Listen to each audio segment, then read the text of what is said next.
Hello, I'm Kate Young, this is the Little Library Kitchen, and today I'm cooking cider apple jelly from the Cider House Rules. I've been eating apple jelly for a long time and I'd forgotten, I reread Cider House Rules this summer and I'd forgotten that it was apple cider jelly and was suddenly going, yes, that is definitely what I want to eat. It's sort of cooking for a day when you feel a bit anxious and a bit like you want to do something really slow and really careful. Apple jelly is a delicious thing. It's good on meat, it's good on toast, it's good with cheese. It's a really good thing to make if you don't have great apples. So you can make it with apples that are a bit bruised or blemished, a bit underripe, a bit overripe. You cut them up and cover them with water and then put them on to boil until they're soft, which takes about 25 or 30 minutes. Once they're soft, you need to strain them, and you don't want the apple juice to be cloudy, so you don't want any of the sort of apple pulp to be in that.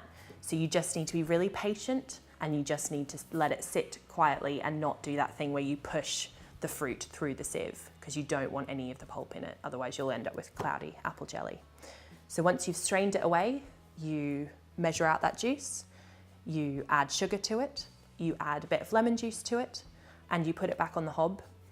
At this point, if you're doing it with cider, then you'll add the cider as well. So you'll do sort of half apple juice, half apple cider. Simmer it away nice and slowly until it reaches a jelly consistency. It's obviously not going to reach a jelly consistency until it's completely cool. So the way to test it is pop a little plate in your freezer, drop a little bit onto the plate.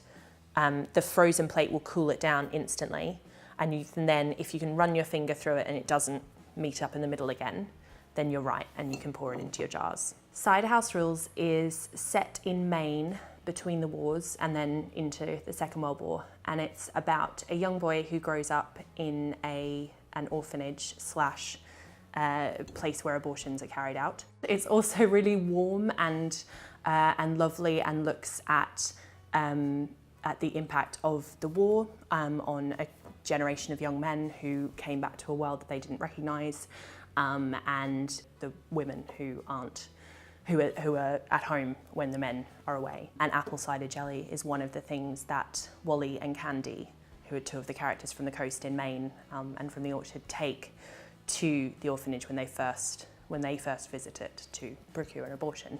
And they sort of hand them out to all the kids who gather around this beautiful car and this beautiful couple who arrive into their world. I mean, apples are just the best.